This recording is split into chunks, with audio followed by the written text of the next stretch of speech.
here's the statute of limitations on debt collection in Wisconsin. The statute of limitations on debt in Wisconsin are laid out in section 893.57. I remember that number. It's a good section. Lays out one of your most powerful defenses if you're sued for debt. Okay, so this section lays out all types of limitations on actions, on lawsuits for debt collection. It's important to understand what a statute of limitations is. Of course, it's literally just that statute of limitations. So it's a statute that puts a limit on how long, in this case, somebody can sue you for a debt.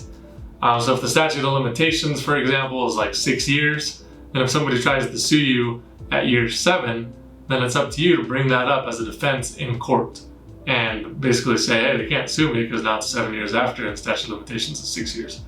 Again, really crucial note, sometimes people think, oh, hey, they're suing me, it's actually past the statute of limitations, it means I don't have to respond. No, that's not right. You have to respond. The court, the judge is not on your side. The judge isn't a referee. He's not going to bring it up for you. It's up to you to bring up this defense in your answer document. Okay, so with that said, what are the statute of limitations? Okay, here they are. On an oral debt, something that's agreed to verbally, the statute of limitations is 6 years.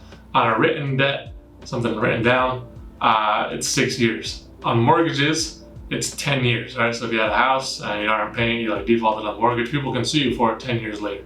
For open debt, pretty uncommon, statute of limitations also 6 years. Credit card debt, super common, 6 years, right? If you have like a Synchrony bank card or like an Amazon card or something backed by Barclays Bank, the statute of limitations on that is 6 years.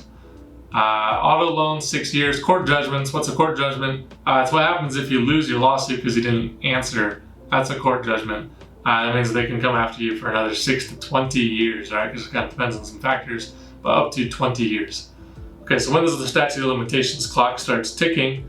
It starts ticking based on the last time you made a payment on the loan. Usually, there are some exceptions, but usually it starts ticking from the last time you made a payment. So if you had a credit card debt, like Synchrony Bank, you made a payment 6 years ago, then the statute of limitations is expiring now.